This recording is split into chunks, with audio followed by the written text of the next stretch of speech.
नमस्कार दोस्तों, मेरा नाम विजय पटेल है और अगर आप मुझे नहीं जानते हैं तो इस वीडियो को देखने के बाद आप मुझे जान जाएंगे। आज के वीडियो में हम जानने वाले हैं इंटरनेट से जुड़े हुए कुछ ज़रूरी बातें। अगर आप इंटरनेट का यूज करते हैं तो आप इस वीडियो को जरूर देखें, क्योंकि आज के वीडियो में मैं आपको जो बातें बताने वाला हूँ ये आपके काम की साबित होने वाली है और इससे आपको फ़ायदा मिलेगा। तो आप इस वीडियो को जरूर देखें। तो चलिए शुरू करते हैं। तो देखिए दोस्तों, आज के समय में इंटरनेट का यूज़ लगभग सभी लोग करते हैं। ऐसे में अगर आपको इंटरनेट की जानकारी नहीं रहती है तो आपके साथ फ्रॉड हो सकता है, स्कैम हो सकता है। ऐसे में आप इन बातों को खासतौर पर ध्यान रखें। तो देखिए दोस्तों, आज के समय में पासवर्ड ही एक ऐसा चीज़ है जो कि आपके अकाउंट को सिक्योर करके रखता है, चाहे आप एप्लीकेशन यूज करें या फिर वेबसाइट।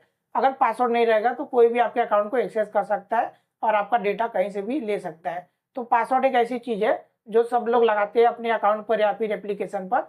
तो अगर आप भी पासवर्ड का यूज करते हैं तो देखिए, पासवर्ड कई तरह के होते हैं। नॉर्मल पासवर्ड, आसान पासवर्ड, हार्ड पासवर्ड।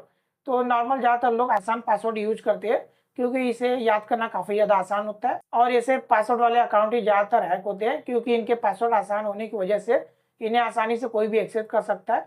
तो अगर आप भी इस तरह के पासवर्ड यूज करते हैं जो कि नॉर्मली काफ़ी ज़्यादा आसान होते हैं याद करने में, तो आप ऐसे पासवर्ड यूज नहीं करें, बल्कि आप ऐसे पासवर्ड यूज करें जो थोड़ा हार्ड होते हैं, जैसे कि अल्फा न्यूमेरिक पासवर्ड।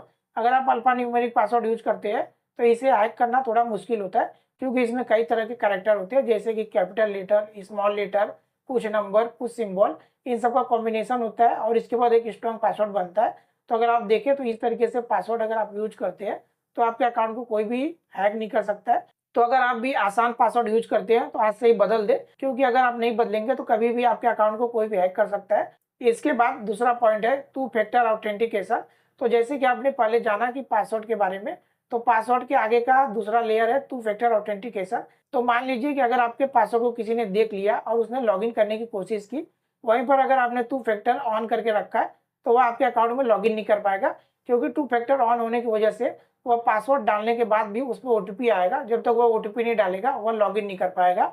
तो टू फैक्टर ऑथेंटिकेशन का ये फायदा होता है। इससे क्या होता है कि आपकी सिक्योरिटी का लेयर 2 लेवल आगे बढ़ जाता है, यानी कि पहले पासवर्ड डालना पड़ेगा, फिर उसके बाद टू फैक्टर ऑथेंटिकेशन में जो ओटीपी आएगा वह डालना पड़ेगा। तो अगर आप ये दोनों प्रोसेस को फॉलो करेंगे तो जाके आप अकाउंट में लॉगिन कर पाएंगे। अगर देखा जाए तो ये फीचर्स लगभग सभी एप्लीकेशन या फिर वेबसाइट पर देखने को मिल जाएंगे। अगर आपको इसे यूज करना है तो आपको उस एप्लीकेशन में जाना पड़ेगा, जैसे कि अगर आप इंस्टाग्राम, फेसबुक, व्हाट्सएप यूज करते हैं तो आप उसके सेटिंग में जाए और प्राइवेसी वाला ऑप्शन ढूंढे। फिर उसके अंदर आपको टू फैक्टर ऑथेंटिकेशन का ऑप्शन दिख जाएगा, आपको उसे ऑन करना रहेगा। अगर आप इसे ऑन कर देंगे तो आपका अकाउंट काफ़ी ज़्यादा सिक्योर हो जाएगा और आपको टेंशन लेने की जरूरत नहीं रहेगी, क्योंकि इसे कोई भी आसानी से हैक नहीं कर पाएगा। इसके बाद नंबर 3 है क्लाउड स्टोरेज। तो देखिए दोस्तों, आजकल इंटरनेट का ज़माना है, ऐसे में सब चीज़ें ऑनलाइन ही रहती है और ऐसे में मान लीजिए आपके फ़ोन में कुछ इंपॉर्टेंट डेटा है और ऐसे में आपका फ़ोन ख़राब हो जाता है तो आप प्रॉब्लम में पड़ जाएंगे, क्योंकि वह डेटा फ़ोन में है और आपका फ़ोन ख़राब हो जाएगा। तो ऐसे में क्लाउड स्टोरेज जरूर यूज करना चाहिए, यानी कि आपका जो भी इंपॉर्टेंट डेटा है आप उसे ऑनलाइन अपलोड कर सकते हैं गूगल क्लाउड पर, या फिर इसके अलावा अलग अलग क्लाउड होते हैं, जैसे कि गूगल क्लाउड के कुछ नाम है, जैसे गूगल ड्राइव, गूगल फोटो। इसके अलावा माइक्रोसॉफ्ट का है वन ड्राइव। आप चाहे तो इनकी सर्विस का यूज कर सकते हैं और जो भी आपके पास डॉक्यूमेंट, फोटो या कुछ भी है आप इस पर अपलोड कर सकते हैं और इसे जरूरत पड़ने पर कहीं से भी ऑनलाइन एक्सेस कर सकते हैं। इसका फायदा आपको यह मिलता है कि अगर आपके पास आपका फ़ोन नहीं रहेगा फिर भी आप इसे कहीं से भी एक्सेस कर सकते हैं। इसका सबसे बड़ा यही फायदा है। तो अगर आप क्लाउड स्टोरेज का यूज नहीं करते हैं तो इसे यूज करना चाहिए, क्योंकि आज के इंटरनेट के ज़माने में ये काफ़ी ज़्यादा इंपॉर्टेंट चीज़ है। इसके बाद नंबर 4 है फिशिंग और स्कैम। तो देखिए दोस्तों, जैसे जैसे इंटरनेट का ज़माना बढ़ा है उसी तरीके से साइबर क्राइम भी बढ़ते गए।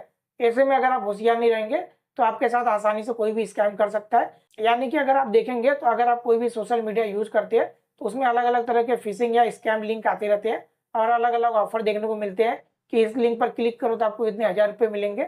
यह रियल नहीं होता है और अगर आप इस लिंक पर क्लिक करते हैं तो आपके साथ स्कैम हो सकता है। यानी कि लिंक पर क्लिक करने के बाद आपके फ़ोन में कुछ मालवेयर डाउनलोड हो जाते हैं और पूरा एक्सेस हैकर के पास चला जाता है। तो आपको थोड़ा होशियार रहना चाहिए कि जब भी आपको कुछ ऐसे ऑफर देखने को मिले जिसमें पैसे की बात हो या फिर लालच वाला कुछ भी ऑफर है, तो आपको थोड़ा सा होशियार रहना है, क्योंकि आज के ज़माने में फ्री में कोई भी चीज़ नहीं मिलता है। तो अगर आपको फ्री में कोई भी चीज़ दे तो आप उसे लेने से बचें, क्योंकि अगर आप ऐसा काम करते हैं तो आप स्कैम से बच सकते हैं और आपका डेटा भी सिक्योर रहेगा। तो अगर आप इन पॉइंट को ध्यान में रखते हैं तो आपके साथ कोई भी फ्रॉड नहीं कर सकता है और आप आसानी से इंटरनेट के ज़माने में इंटरनेट का यूज़ कर सकते हैं। तो अगर आपको जानकारी अच्छी लगी तो हमें कमेंट में ज़रूर बताएं।